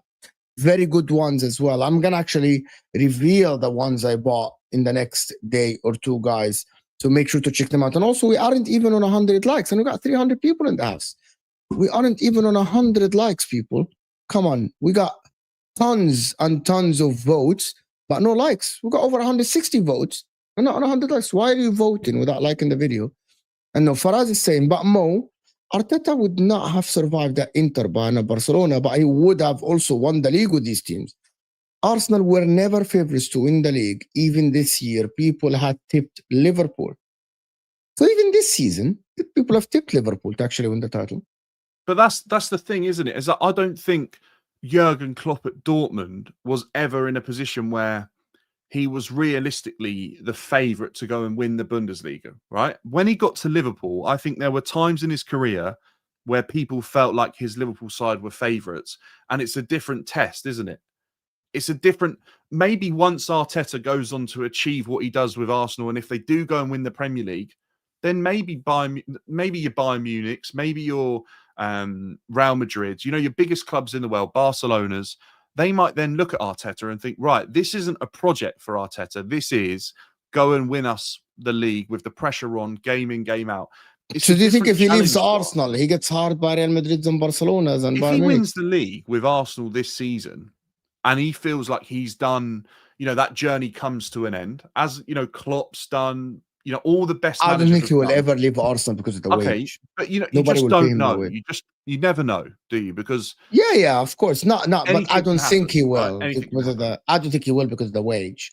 He makes a lot of okay, money for him to leave but Arsenal. other clubs will pay money and pay a wage for him that will still pay him really well, and he might leave. I don't know if look, Arteta makes a lot of money. I don't solely believe he's in it just for how much money he makes at a club on his contract. I think the way he's built this Arsenal side, he loves football and he loves what he does, and that's why he's in the job, because he loves that club. He played for them, and he obviously has a lot of affinity to the club and wants to do well. But also as a manager, he's backed himself. I think he'll do that anywhere. But what I will say is, if he wins and achieves what he does at Arsenal, and this whole project that has taken a lot of stick and a lot of years, if it does eventually lead to a Premier League title, I think the biggest clubs will look at him as potentially their next manager. I think they will. I just think they'd be silly not to. Difference between having a say and control. This is my belief. I don't know the ins and outs for these people. I swear to God, but I have a belief that Mikel Arteta had as equal of a say as Edu in the transfers. This is my belief. I'm not saying I'm in the know, but that's what I think, to be honest. Then way he talked, if that is true, then that has to be a criticism on Arteta, because and there is, I think, for a couple of seasons, I'm not sure the recruit. It just seems funny to me. Can I tell you something, right? Dan, before you continue? Can I tell you something before you continue? I actually think people look at the bad signings that Arteta made, and they don't look at the good signing that Arsenal made. For example, the likes of Calafiori, the likes of Timber, the likes of Ben White, the likes of David Raya, Jesus.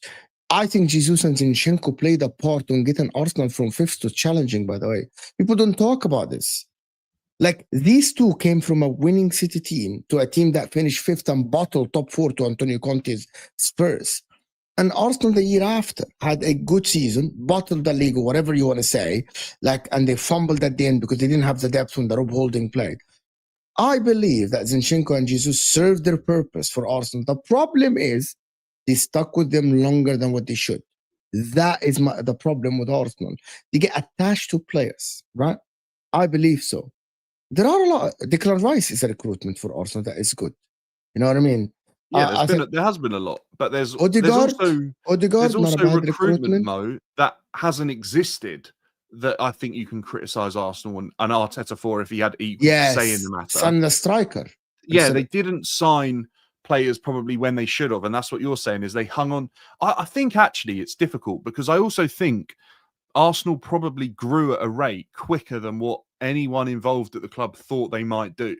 I don't think anyone saw them making the jump as quick as they did. And I think you have to give credit to the players for performing at a level that was better than what people thought they might do, but also the manager for getting more from his team than what people thought he might do as a manager that's come in and, only had a season with a different squad and was his first sort of job as a manager. So Arsenal grew at a really quick rate. They probably thought Jesus would be great for the transition. I don't think they ever thought they'd outgrow him as quickly as they did. And his injuries would affect him as well. I think Zinchenko's a player that I think was good for the transition, but they outgrew him very quickly as well. Yeah. And I think that can happen, and shocks can happen, and that can cause issues in recruitment, because you make all these plans and then things happen and different outcomes happen that are sometimes better, sometimes worse than what you expect. And I think that's where people need to remember that football isn't always linear and isn't always straightforward. And even then, Arsenal overachieving probably caused them issues in recruitment, because they didn't plan that they'd need to buy players of that level to go and compete for Premier Leagues as quickly as they thought they might. JJ, look at this. JJ took Arsenal from 5th to 8th, 2 seasons in a row, not to title challenge. Also, he would not have survived at Bayern or Barca. He's so stubborn and can't manage big players. Well, I think he would have won the league with Bayern. Though, isn't there? There isn't evidence yet of Arteta really managing massive egos. Any that he's had, he's sort of rid from his squad as quickly as he could. But maybe as a young manager, that's the right thing to do, because they're the players that might be most likely to question his authority, and they're the players that have probably got experience in a different way of winning.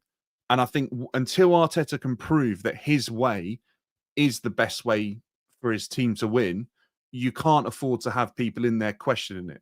And you look at the best managers, they've all done it. Pep went into Barcelona, he got rid of Ronaldinho, he was trying to get rid of Eto'o, got rid of Henry, was trying to get rid of players. Sorry, not Henry, but was trying to get rid of players and get them out the door if they were probably more experienced in that squad and a bigger voice. He needed them out the door because he was about to do things in a way that were a little bit different to how things had been and would be a shock to the system and might just be different. Now, it didn't mean Eto'o was a bad player because Eto'o obviously stayed, did well, went to Inter Milan, still did well, still had a good career afterwards. Pep was just moving in a different direction. And Eto'o obviously said he wanted to stay for an extra season to prove that he could be okay. And it was fine. But someone like Ronaldinho, it wasn't going to work for Pep and he was going to have to move him on. And I think Arteta had a similar view around a couple of players. And I think someone like Maresca's had a similar view around some of those players as well. I think that's the reason Sterling probably isn't in the squad. That's the reason some of the bigger voices and the bigger personalities are moved away when a younger manager comes in.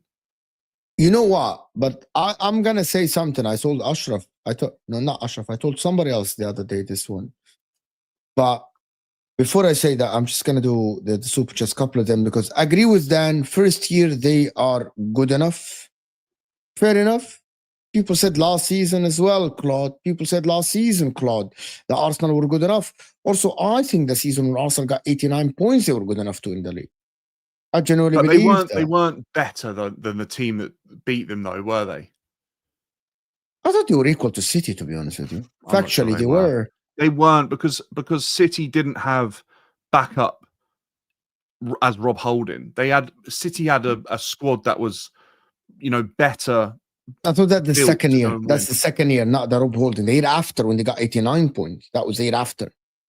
I think that Arsenal at that time, in terms of the football they played, was that the in terms of the way they had a they good played, team that season, but they still had issues. They weren't. This is the first season I see a team that can compete over a longer stretch. The 38 game season has had the heartbreak, has the hunger, has the desire, has a bit of experience to know what to do in these situations. I want to tell you something about Arsenal. I told this the other day. People in the chat, I think Arsenal lack a superstar, in my opinion. I think they've got it in Saka and Rice. And I think they lack a Harry Kane as well. In the forward line, not in the back line. In the forward line. I think they lack a superstar like a Haaland, a Harry Kane, a Lewandowski, a Yamal, a Mbappe, like a Salah. You know what I mean? A superstar. I think a Haaland. They don't have that. And the problem doesn't want that though, does he? The midfield don't have a Kevin De Bruyne as well. So it's either you have like Kevin De Bruyne now. Won the league with City when they had. I don't consider Sterling a superstar like a Kane. I think he's a good player for City. He scored 20 plus goals. Yeah. But because of Kevin De Bruyne as a superstar from that offensive part of the midfield, you can get by having Jesus as a false nine or a Phil Foden as a false nine. It's okay. You don't have to have a Haaland there. And I think Arsenal lack that, in my opinion. Genuinely lack this. And I think was it supposed to be Gyokeres? I don't know. But I don't know, people will say that Isak didn't work and he's injured. No, and stuff like this. Gyokeres wasn't brought in to be a superstar, I don't think. They lack an Isak, Arteta wants one. I don't think Arteta wants one. I think he should. Okay, that is open to debate, isn't it? And maybe that'll be the thing that's put on him if they don't win the league this year, is they didn't have a star player. But I think Arteta wants a group of players that are all equal and are of a similar ability, but no one is. They become superstars. If these players go on to win the Premier League and then they go on to win a Champions League or they win another Prem, those players become superstars. Yes. I look at that Chelsea side years ago under Mourinho. He didn't have superstars, but they all became superstars. John Terry became the best defender in the Premier League under Mourinho. Drogba became one of the best strikers. But they weren't. Lampard became one of the best midfielders. Cech became one of the best goalkeepers. I don't think any of them were signed as or started their careers at Chelsea as a superstar. You're the first one actually to agree with me on this. When people say that Chelsea spent a lot of money under Mourinho to make that, and I said, no, name me one superstar that Chelsea's Makaleli, or Mourinho didn't sign. It was the year before, if I'm not mistaken. Yeah, and Real Madrid were willing to let him go because he didn't suit the Galacticos. Yeah, Drogba was at Marseille. He was a big name, Drogba, but it was like he was an okay name. I remember because he played with Mido. It was probably similar to what, not numbers wise, but probably similar to Gyokeres. Yeah, exactly. Yeah. Right. Like he wasn't a Lewandowski. I think he was playing UEFA Cup with Marseille. I think I remember, like people keep forgetting that Chelsea didn't sign the equivalent of Mbappe or didn't sign an equivalent to a Haaland. Chelsea didn't sign superstars until after they'd already gone on to win something. I think. Yes. Ashley Cole was one of the Michael Ballack, Shevchenko. Yes. But Chelsea at that point were already massive. They'd already won 2 Premier League. My point is, I think Arsenal today, I know what you're saying. If Arsenal win, Saka becomes a superstar. Odegaard becomes, Rice becomes now a global superstar as well.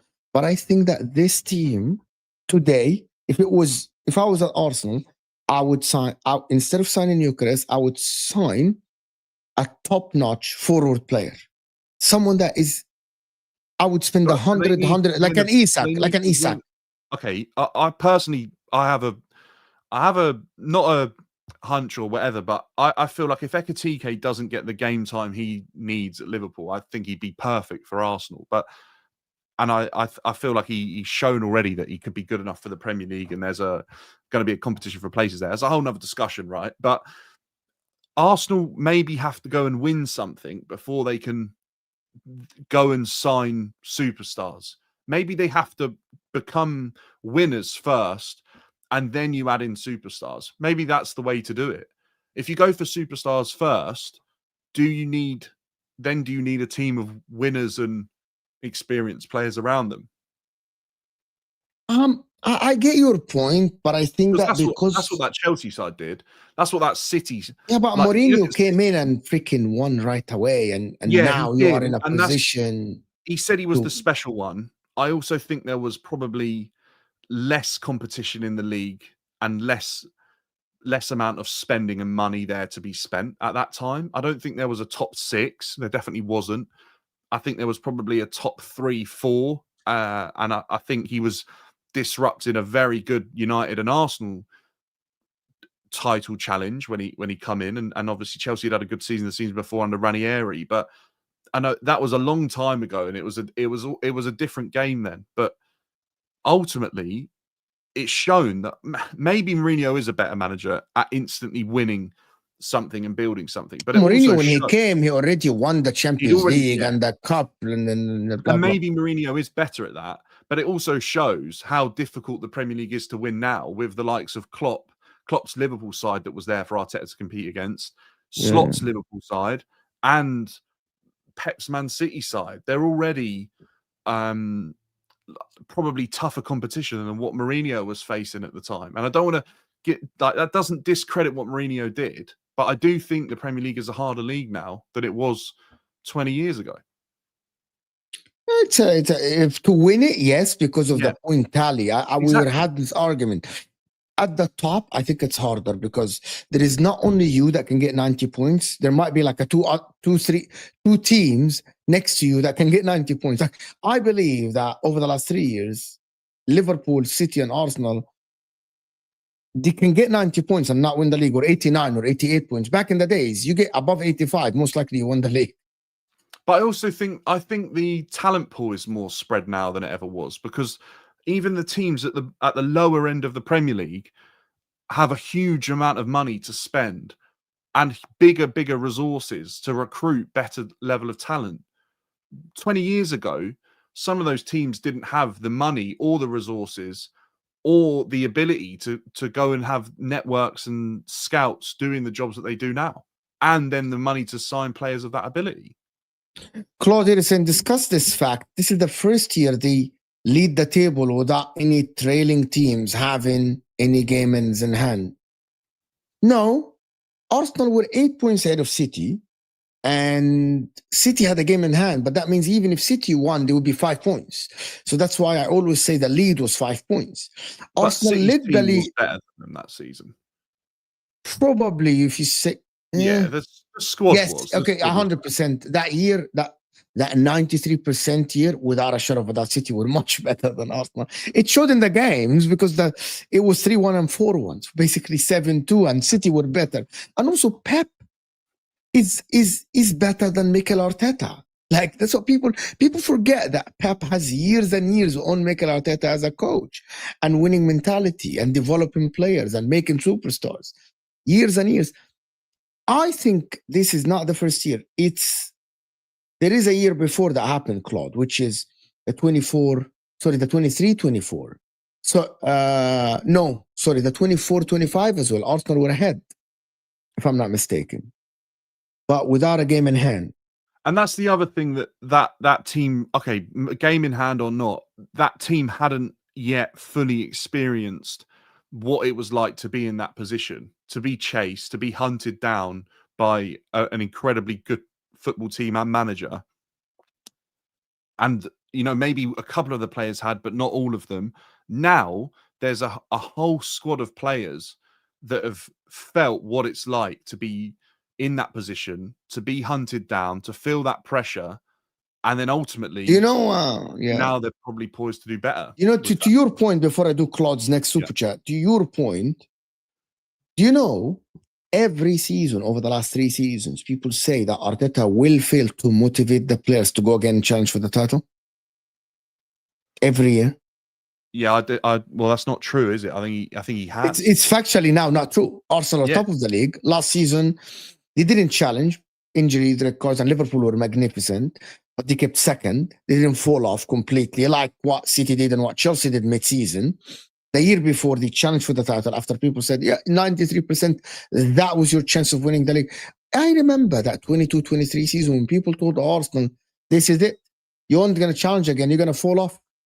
You know what I mean? You're going to fall off now. You're not going to challenge again. But what Arteta did towards the end of last season, I felt like he potentially allowed the team to take their foot off the gas a little bit with where Liverpool were, in the sense that was pretty much done, with the fact that they had big aspirations for what they might do in Europe after a big victory against Real Madrid and that big game, obviously, in the build-up to that.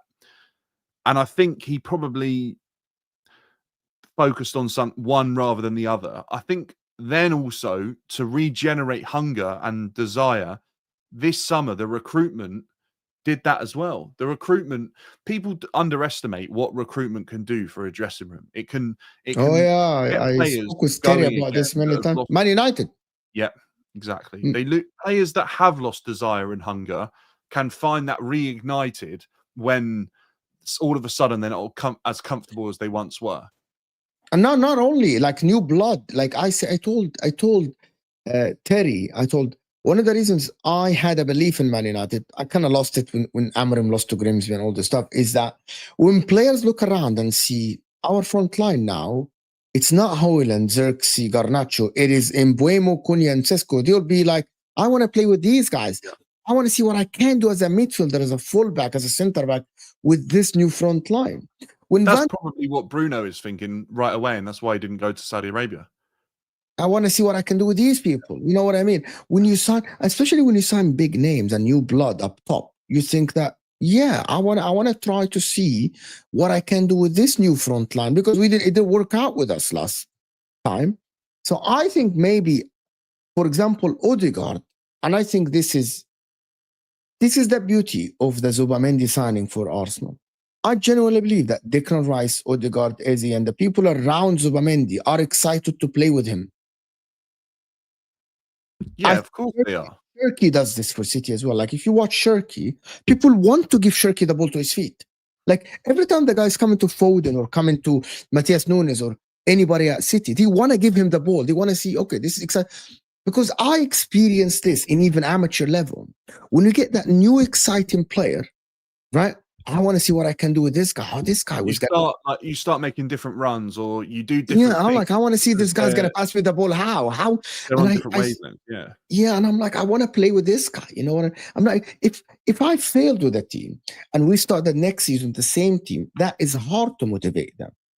Having a Gyokeres there for a Saka or a Martinelli or a Trossard, we never had a striker like this before.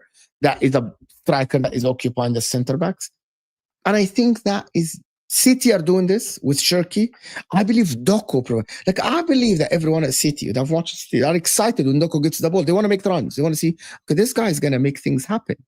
Estevão for Chelsea as well. I believe so, to be honest. Well, that's the sort of thing, isn't it? Is that you might argue that a player might not make a run into the box because they've got so used to a player doing what they do when they get to a certain position, that they play a certain type of cross or they do a certain action, they work a shot.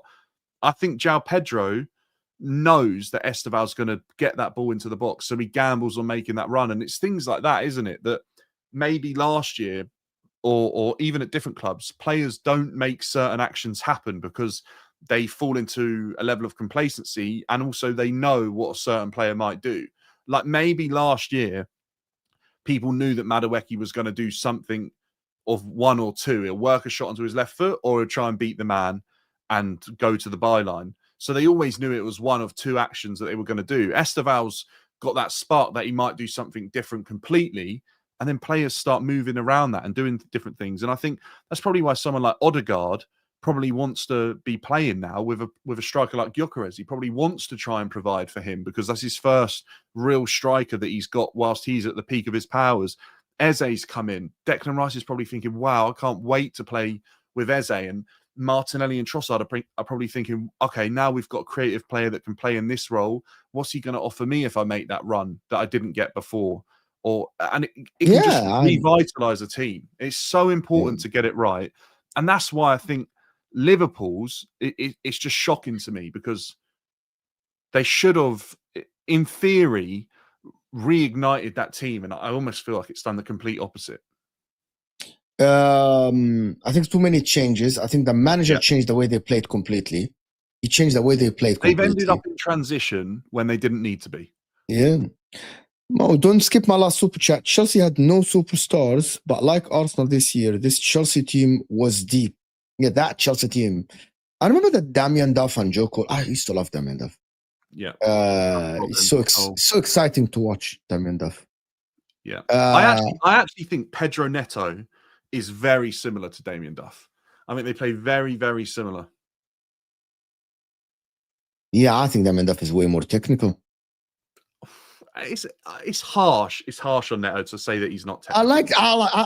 Damien Duff was like similar. They're very similar players. Damien Duff was like, his player is so good that I think he's excited. He's so exciting to watch Damien Duff because of like the way he moves with the ball and stuff like that. I like the kid. He was an old school winger, wasn't he? He'd get on the ball. He was dynamic. He'd drive.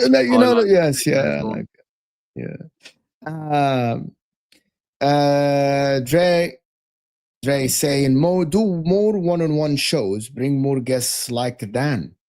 Fair enough. If you guys like this and support it, it doesn't look like the percentage of likes that we have, Dre. To be honest, when we only have 118 likes, less than 50%, we have more votes than likes, over 200 votes, maybe. So hit that like button, people. Can I just say something? Because I can see people saying it.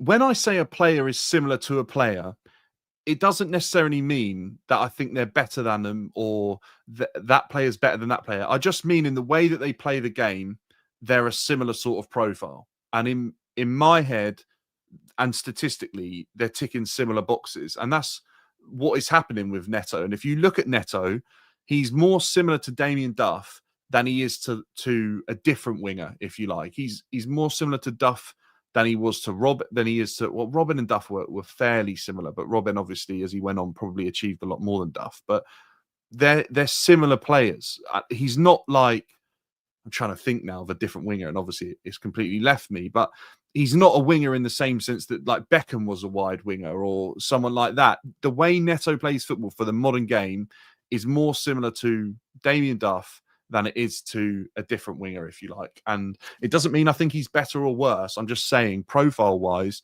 there's similarities.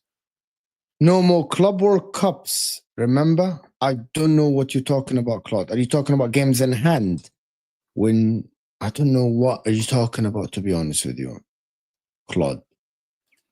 Are you talking about games in hand? I don't think, like, Arsenal had a gap on City in the 22-23 season. I'm not mistaken. But listen, we were going to plan to talk about Liverpool and Man United, but it's an hour 54 minutes. I don't want to take a lot more of your time. That was absolutely fantastic. I don't mind if you want to quickly touch on I actually want to eat something before my next show in like 30 minutes or less as well. So it's on me as well, guys. I'm not going to be back today again. We're going to be on MHF after this, guys, with a panel. It's a big panel as well with Sal, Paz, and the rest of the people. So I'm going to redirect you there. Hit that like button. Yes, games in hand. The Club World Cup, I don't know. But what does the Club World Cup have to do with this? I don't know. I was going to plan. I didn't talk about Man City or Liverpool. Maybe we'll do this. We'll do this other day. But I want to thank everyone that stuck with us. Hit that like button, guys, before you go. Subscribe. Dan's channel is in the description as well. Follow Dan on TikTok and Instagram. BDB Dan, of course, in the description. On TikTok and Instagram, does really good work there. Appreciate you, Dan. Thank you so much for being here. Make sure, guys, to check out OK Jersey before you guys leave. Check them out. Very vintage and good ones. Probably within this week, I will actually release a video about which shirts I got and the qualities and all the stuff. Have a nice day, people. Another Arsenal-only stream. An hour, 20 minutes on Chelsea, and then people say another Arsenal-only stream. People need to smash the likes, and then there'll be another stream about Man City, Liverpool. And Liverpool. I will see you guys soon, and we are out of here, people.